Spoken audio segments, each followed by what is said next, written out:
बहुत अंदर से इस बात को समझ लीजिए। अगर आपको भगवत प्राप्ति करनी है तो जब तक शरीर में श्वास रहे सेवा मत स्वीकार करना किसी की। कपड़ा धुलाना, खाना पीना, भीख मांग के खाओ भिक्षान, या आकाशवृत्ति से जियो।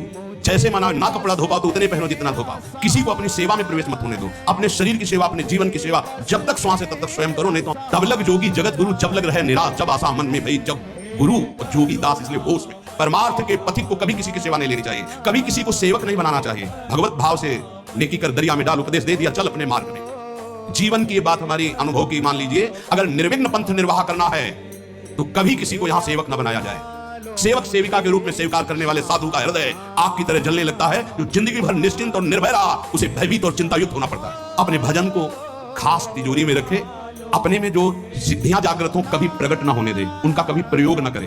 एक एक शब्द पर ध्यान देना। उसी को भगवत प्राप्ति होती है जो अपनी सिद्धि को प्रकाशित नहीं करता। ये माया त्रिशंकु की तरह लटका देती है, न स्वर्ग में न भूमि में। देखो सेवक जी महाराज कहते ऐसे न वैसे रहे मंजरे ढो पाछलियो जो करी निर्भाषित, न परमार्थ के न व्यवहार के। ये गांठ बांध लो, हाथ जोड़ के कह रहा हूं। सेवा के भाव से माया प्रवेश करती है और स्वामी भाव को रौंद करके सेवक बना लेती है। फिर जैसा चाहती वैसा नाच नचाती है कोई भी हो। इसलिए होश में, यदि भगवत मार्ग में चले हो तो कष्ट सहो, शरीर की स्वयं सेवा करो। सौभाग्य मत मनाओ कि कोई तुम्हारी सेवा कर रहा है, दुर्भाग्य है जो तुम सेवा ले रहे हो। हाँ, अब शरीर इस काबिल नहीं तो श्री जी जैसा जाने वैसा। जब तक पानी उठा के पीने लायक हो तो किसी से पानी मत मांगना, किसी को अपना मत बना लेना। जब तक भगवत साक्षात्कार ना हो किसी को शिष्यत्व में मत स्वीकार कर लेना, नहीं तो बात समझ लेना, आगे खुद आपको समझ में आ जाएगा।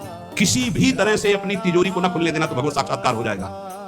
बोले नहीं हमारा तो परहित की भावना प्रचार करना है, तो है क्या तुम्हारे पास प्रचार करने के लिए? परहित की भावना के लिए है क्या तुम्हारे पास? जब तक सर्वत्र श्री कृष्ण का अनुभव नहीं हो जाता तब तक उसमें कोई सामर्थ्य नहीं होती। और जब सर्वत्र वासुदेव का अनुभव करता है तो उद्धार किसका करना है? विचार करके देख लीजिए। फिर वो स्वांता सुखाए तुलसी रघुनाथ गाथा। इसलिए भजन के खजाने को बचा के रखो। रूखा सूखा टुकड़ा खा करके गंगा जल यमुना जल का आचमन करके जीना सीखो। अच्छे अच्छे पदार्थ सामने होने पर वही पदार्थ स्वीकार करो जिससे तुम्हारी जिह्वा रुचि न कर पावे। ये दुष्ट है, इस दुष्ट को दंड दो।